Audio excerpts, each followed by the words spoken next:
नमस्कार दोस्तों, लेकर आ गए हम बेहद इम्पोर्टेंट मैथ के प्रश्न जो एएलपी के लिए महत्वपूर्ण है। एएलपी में यहाँ से प्रश्न आएंगे ही आएंगे। तो दोस्तों चलिए शुरू करते हैं देर ना करते हुए।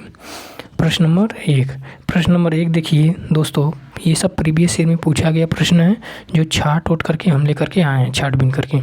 चलिए प्रश्न नंबर एक देखिए, दिया था एक वर्ग की भुजा 5 सेंटीमीटर है। एक वर्ग की भुजा 5 सेंटीमीटर है। इस वर्ग की भुजा दोगुनी कर दी जाए तो नया क्षेत्रफल कितने गुना हो जाएगा। तो सबसे पहले वर्ग की भुजा दिया है 5 सेंटीमीटर और वर्ग का क्षेत्रफल क्या होता है दोस्तों, भुजा स्क्वायर। तो भुजा कितना दिया है 5 सेंटीमीटर, तो 5 का स्क्वायर जब हम लोग करेंगे तो इसका क्षेत्रफल यानी वर्ग का क्षेत्रफल पता चल जाएगा। 5 पचे 25 सेंटीमीटर स्क्वायर। तो 25 सेंटीमीटर स्क्वायर क्या है, क्षेत्रफल है वर्ग का। अब जब भुजा को दोगुना कर दिया जाता है यानी 5 था, अब 10 कर दिया जाता है, तब क्षेत्रफल कितना हो गया, 10 का स्क्वायर बराबर 10 दाएं में 100 सेंटीमीटर स्क्वायर हो गया। तो कह रहा है पहले से अब कितना गुना हो गया, तो अब कितना हो गया 100 हो गया। पहले कितना था 25 था, तो कितना गुना हुआ 25 से कम 25, 25 चौके 100 यानी 4 गुना हो गया। 4 गुना हो गया दोस्तों। तो ऑप्शन नंबर कौन सा सही हो जाएगा, ऑप्शन नंबर आपका 4 सही हो जाएगा। हमें उम्मीद है आप लोगों को समझ में आ रहा होगा। चलिए अगला प्रश्न देखते हैं। अगला प्रश्न 2 नंबर प्रश्न देखिए दोस्तों, बेहद इम्पोर्टेंट प्रश्न। किसी वृत्त के एक चाप की लंबाई 4.5 पाई सेंटीमीटर है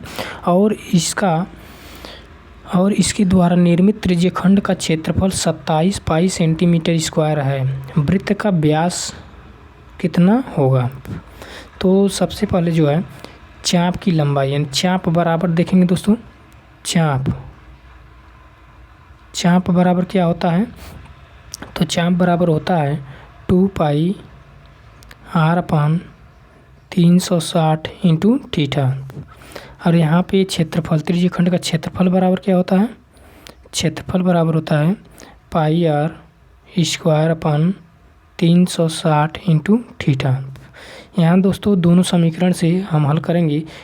राइट में जो है थीटा बाई 360 रखेंगे, बाकी लेफ्ट में लेते आएंगे तो निकल करके आएगा चाप बटे 2 पाई r बराबर क्षेत्रफल बटे पाई r स्क्वायर निकल के आएगा।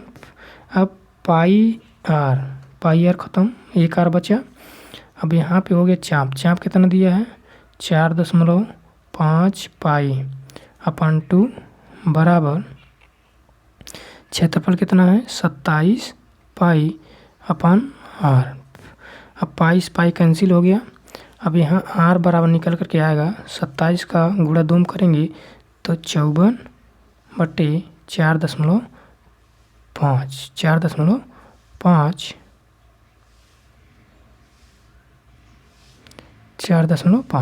अब 4.5 का भाग लगाएंगे 54 में तो निकल करके आएगा 12। तो ये त्रिज्या 12 आ गया।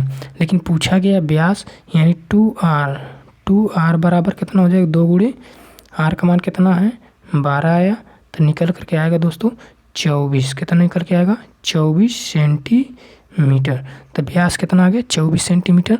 तो ऑप्शन नंबर आपका कौन सा सही हो जाएगा, ऑप्शन नंबर आपका 2 सही हो जाएगा। चलिए अगला प्रश्न चलते हैं दोस्तों। अगला प्रश्न देखिए, अगला प्रश्न है एक शहर की जनसंख्या पहले वर्ष में 12% और दूसरे वर्ष में 16% बढ़ जाती है। दी गई 2 वर्ष की अवधि की शुरुआत में जनसंख्या के संबंध में दूसरे वर्ष के अंत में जनसंख्या में प्रतिशत वृद्धि क्या है। तो दोस्तों पहले वर्ष 12%, दूसरे वर्ष 16% बढ़ता है, तो दोनों मिला करके कितना प्रतिशत बढ़ता है ये बताना है। तो इसके लिए फार्मूला होता है x + y + XY अपन 100 होता है। तो देखा जाए x का मान कितना है 12 + 16 + 12 गुणे 16 बटे 100। 12 16 28 जोड़ देंगे प्लस 12 का गुणा 16 में करेंगे 192 और 0.2 स्थान पे लग जाएगा तो 29.9 29 2 निकल के आएगा। तो ऑप्शन नंबर आपका कौन सा सही हो जाएगा? 29.92। ऑप्शन नंबर आपका 2 सही हो जाएगा। हमें उम्मीद है आप लोगों को समझ में आ रहा होगा। अगला प्रश्न चलते हैं। 4 नंबर प्रश्न देखिए। 4 नंबर प्रश्न है, विमाओं 40 सेंटीमीटर गुणे 36 सेंटीमीटर गुणे x सेंटीमीटर वाले एक ठोस घनाभ के पृष्ठ को 20 रुपये प्रति 100 सेंटीमीटर स्क्वायर की दर से पेंट कराने की लागत 1032 रुपये है। तो x का मान। तो सबसे पहले हमें जो है घनाभ का वो पृष्ठीय क्षेत्रफल पता होना चाहिए। तो फार्मूला आता 2 कोष्टक में LB, L का मतलब 40 गुणे B का मतलब 36 प्लस BH यानी 36 गुणे x प्लस HL यानी 40 गुणे x बराबर कितना है? 1032 बट्टे कितना हो जाएगा? 20 और गुणे 100, 20 पचे 100। ठीक है, 2 से यहाँ काट लेंगे, 2 कम 2, 2 से काटेंगे इसको 516। ठीक है, अब यहाँ 40 का गुणा 36 में करेंगे तो 1440 निकल के आएगा plus 36x plus 40x 76x बराबर 5 6 के 30, 5 1 5 3 8, 5 पचे 25, 2580। अब यहाँ 76x बराबर, अब 1440 घट जाएगा 2580 में से, कितना आ जाएगा? 1140। x बराबर 1140 बट्टे 76। ठीक है दोस्तों, अब काट देंगे इसको तो x बराबर कितना आ गया? 15। तो ऑप्शन नंबर कौन सा सही हो जाएगा? ऑप्शन नंबर आप देख पा रहे हैं 2 सही हो जाएगा। ऑप्शन नंबर 2 सही हो जाएगा। अगला प्रश्न चलते हैं। 5 नंबर प्रश्न। 5वां प्रश्न देखिए, एक व्यक्ति की मासिक आय 80,000 रुपये थी और उसका मासिक व्यय 45,000 रुपये था। अगले वर्ष उसकी आय में 16% वृद्धि की जाती है और उसके व्यय में 8% की वृद्धि की जाती है। तो उसकी बचत में प्रतिशत वृद्धि ज्ञात कीजिए। दशमलव को 2 स्थान तक बताना है। तो दोस्तों सबसे पहले देखेंगे उसकी आय कितना थी। आय है 80,000, व्यय कितना है? 45,000। तो बचा कितना? बचत कितना हो गया? 80,000 में से 45,000 घटाएंगे तो 35,000 बचत हो गया। ठीक है, अब 16% वृद्धि की जाती है आय में तो 116 हो जाएगा, 2 जीरो कट जाएगा 100 से। अब यहाँ जो है बचा कितना? 2 जीरो, 8 6 48, 8 4 12, 8 1 8 9। ये आय हो गया बढ़ने के बाद। व्यय कितना हो गया? 8% वृद्धि करना है तो 108 हो जाएगा, 2 जीरो कट गया, 1 जीरो बचा, 45 अट्ठे 360, 360 बचा 3, 45 3 48। ठीक है, अब यहाँ गुणा करना था। अब यहाँ जो है हम घटा लेंगे तो हमें पता चल जाएगा कितना बचत है। तो यहाँ 0 0, यहाँ 2 और यहाँ कितना बचा? 2 यहाँ बचा। अब यहाँ 12 में से 9 जाएगा 4 और यहाँ 9 4 44 200। अब कितना वृद्धि हुआ घटा लेंगे, 0 0। अब यहाँ पे 2 9 9200 और कितना पे? 35,000 पे गुणे 100 परसेंटेज के लिए गुणे 2 जीरो खत्म, 1 जीरो से 1 जीरो खत्म। 35 से भाग जब लगाएंगे तो आ जाएगा 26.29%। 26.29%। तो ऑप्शन नंबर आपका कौन सा सही हो जाएगा? ऑप्शन नंबर पहला सही हो जाएगा। चलिए अगला प्रश्न देख लेते हैं। अगला प्रश्न देखिए दोस्तों, अगला प्रश्न है, एक शहर की वर्तमान जनसंख्या 60,500 है। यदि यह पिछले कुछ वर्षों से प्रतिवर्ष 10% की चक्रवृद्धि दर से बढ़ रही है तो 2 वर्ष पहले शहर की जनसंख्या कितनी थी? तो पहले का पूछा जा रहा है। तो इस समय कितना है? 500 पहले का पूछा जा रहा है तो गुणे 2 बार, क्योंकि 2 वर्ष है। कितना वृद्धि हो रहा था 10, तो 110 गुणे 110, 2 जीरो कैंसिल। 11 गुना 121, 25, 605, तो यहाँ 500 निकल के आया। अब 2 जीरो यहाँ, 2 जीरो यहाँ, 5 के आगे कितना जीरो दोस्तों 1 2 3 4, 50,000। तो ऑप्शन नंबर आपका 4 सही हो जाएगा। ठीक है दोस्तों, चलिए अगला प्रश्न चलते हैं। नेक्स्ट प्रश्न देखिए, अगला प्रश्न है PQR।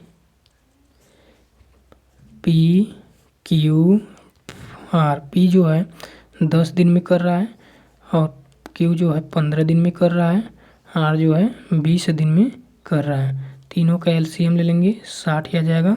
टोटल काम 60 हो गया। 10 छक्के 60, 15 चौके 60, 20 तियाँ 60, टोटल 60 काम है। अब 6 4 10 3 13, 13 से भाग लगाएंगे। अब 13 चौके 52, बचे 8/13 दिन, यानी तीनों मिलकर के जब करेंगे 4 से 8/13 दिन आएगा, जो कि ऑप्शन नंबर आपका पहला सही हो जाएगा। चलिए अगला प्रश्न देख लेते हैं। अगला प्रश्न देखिए दोस्तों, 160 किलोमीटर की दूरी तय करने में ईंधन की खपत का खर्च 1680 रुपये है। यदि कोई ईंधन की खरीद पर 2415 रुपये खर्च करता है तो वह कितने किलोमीटर की दूरी तय कर सकता है। तो दोस्तों कितना खर्चा कर रहा है 2415, पहले कितना 1680, तब कितना किलोमीटर चलता था 160। तो 0 से 0, 8 से काटिए, 8 दूना 16, 8 दूना 16, 8 एक 8, 21 से काटिए, 21 एक 21, 21 एक 21, 21 बचे 105। अब 115 का गुणा 2 कराएंगे तो 230 निकल करके आएगा, यानी 230 किलोमीटर। ठीक है, तो ऑप्शन नंबर 2 सही हो जाएगा। चलिए नेक्स्ट प्रश्न देख लेते हैं। 9 नंबर प्रश्न देखिए। 9 नंबर प्रश्न है, एक व्यक्ति ने 5 किलोमीटर प्रति घंटा की चाल से चलते हुए देखा कि विपरीत दिशा से आती हुई 225 मीटर लंबी एक रेलगाड़ी उसे 9 सेकंड में पार करती है। रेलगाड़ी की चाल तो एक ही दिशा में, यानी विपरीत दिशा में आ रही हैं, तो इनकी चाल जुड़ जाएगी, यानी दोनों का चाल कितना हो जाएगा 225 बटे दूरी बटे समय। अब ये मीटर पर सेकंड में है, तो किलोमीटर प्रति घंटा में बदलने के लिए 18/5 से क्या करेंगे भाग कर लेंगे। और 9 पचे 45, 45 पचे 225, तो 18 पचे 90 किलोमीटर प्रति घंटा आ गया। ये दोनों की चाल है, तो व्यक्ति की चाल घटा लेंगे तो हमें ट्रेन की चाल पता चल जाएगा। 5 घटाएंगे तो 85 किलोमीटर प्रति घंटा किसकी चाल है, ट्रेन की चाल है। तो ऑप्शन नंबर आपका कौन सा सही हो जाएगा 3 सही हो जाएगा, जो कि रेलगाड़ी की चाल पूछा गया था। चलिए अगला प्रश्न चलते हैं। अगला बेहद इम्पोर्टेंट प्रश्न है, दिया है त्रिभुज PQR। त्रिभुज PQR बना लेंगे, PQR। PQ पर एक बिंदु यस इस प्रकार है, यस है इस प्रकार है, जो आर यस बराबर PS बराबर QS, ये तीनों भुजाएं बराबर हैं। तो पूछा जा रहा है, अब यहाँ दिया है कोण QPR, यानी ये वाला कोण कितना दिया है 15 डिग्री। तो दो कोण PQR माइनस कोण PRQ, ठीक है, ये हमें हल करना है। तो देखा जाए दोस्तों PQR यानी ये वाला कोण हमें चाहिए। तो एक ही त्रिभुज में भुजाएं, समान भुजाओं के सामने का कोण समान होता है। तो ये वाला भुजा और ये भुजा दोनों समान, इनके सामने का कोण भी समान होगा, तो यानी ये भी 15 हो जाएगा। अब ये किसी भी त्रिभुज के तीनों अंतः कोणों का योग 180 होता है। तो 15 15 130 घटा लेंगे, ये 150 हो जाएगा। अब ये 30 हो जाएगा, क्योंकि ऋजुरेखीय कोण है 180 होगा, 30 हो जाएगा।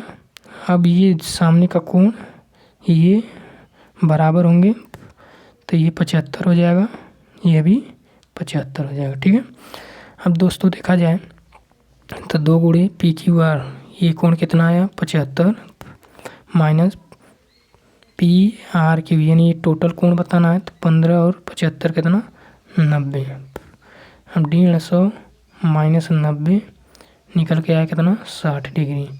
तो ऑप्शन नंबर आपका 2 सही हो जाएगा। चलिए अगला प्रश्न चलते हैं। 11 नंबर प्रश्न है, एक निश्चित मूल राशि पर 10% वार्षिक ब्याज दर से 4 वर्ष हेतु साधारण ब्याज 1000 रुपये के मूलधन पर 20% वार्षिक ब्याज दर से 2 वर्ष चक्रवृद्धि ब्याज का आधा है। तो साधारण ब्याज हम लोग ज्ञात कर लें जो कि चक्रवृद्धि ब्याज से आधा है। तो 1000 गुणे 20%, भिन्न में क्या होगा 20 25 1/5, तो 1 बढ़ेगा 6/5 गुणे 6/5 माइनस 1000। 5 25 25 चौके 140, 6 6 1 36 चौके 1440 हो जाएगा यहाँ पे, माइनस 1000 घटा लेंगे 440, आधा है तो 2 से भाग कर लेंगे 220। ये साधारण ब्याज है। अब साधारण ब्याज जो है 220 आया, अब प्रतिशत में देखा जाए 10 चौके 40, यानी 220 जो है 40% के बराबर है, तो गुणे 100। अब यहाँ देखेंगे दोस्तों 0 0 कैंसिल, 4 से काटेंगे 25, 25 का गुणा 22 में करेंगे 550 निकल करके आएगा जो मूलधन है। तो मूलधन कितना है 550। तो ऑप्शन नंबर आपका कौन सा सही हो जाएगा, ऑप्शन नंबर आपका 4 सही हो जाएगा। अगला प्रश्न देख लेते हैं। 12 नंबर प्रश्न है, 176 सेंटीमीटर और 56 सेंटीमीटर भुजाओं वाले एक आयत का क्षेत्रफल एक वृत्त के क्षेत्रफल के बराबर है।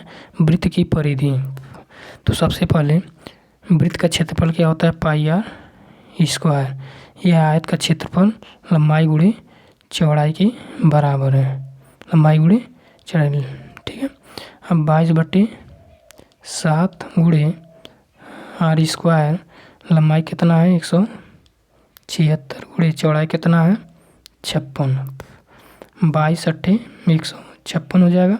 7 8 56 r² बराबर 56 गुणे 56, बार बार कितना निकल कर आएगा 56 सेंटीमीटर। अब दोस्तों पूछा जा रहा है परिधि, परिधि वृत्त का क्या होता है 2πr होता है, 2πr यहाँ लगा देते हैं 2πr। 2 गुणे 22/7 गुणे r का मान कितना 56, 7 8 56 हो जाएगा। अब 22 8 176 गुणे 2 352 निकल के आया, ऑप्शन नंबर जो कि 2 सही हो जाएगा। अगला प्रश्न चलते हैं। अगला प्रश्न है, एक निश्चित आयत की लंबाई और चौड़ाई 3 संबंधी 2 है और इस क्षेत्रफल 150 सेंटीमीटर स्क्वायर है। आयत का परिमाप क्या होगा। तो आयत का क्षेत्रफल क्या होता है लंबाई गुणे चौड़ाई, लंबाई 3x गुणे चौड़ाई 2x बराबर कितना दिया है 150, 3 दूना 6, यानी x² बराबर 150/6, काटेंगे 25 आ जाएगा। अब x का मान कितना आया 5। अब हमें आयत का परिमाप क्या होता है 2 लंबाई प्लस चौड़ाई। हम देखेंगे 2 लंबाई कितना है 5, 5 का गुणा 3 में करेंगे 15 आ जाएगा, चौड़ाई 5 दूना 10। अब यहाँ हम निकल करके आया दोस्तों 2 गुणे, अब यहाँ 15 और 10 25, 25 का गुणा 2 में करेंगे तो 50 सेंटीमीटर निकल करके क्या आया परिमाप निकल के आया, जो कि ऑप्शन नंबर आपका 3 सही हो जाएगा। तो दोस्तों वीडियो पसंद आया हो तो लाइक करिए और चैनल को सब्सक्राइब करिए इसी तरह वीडियो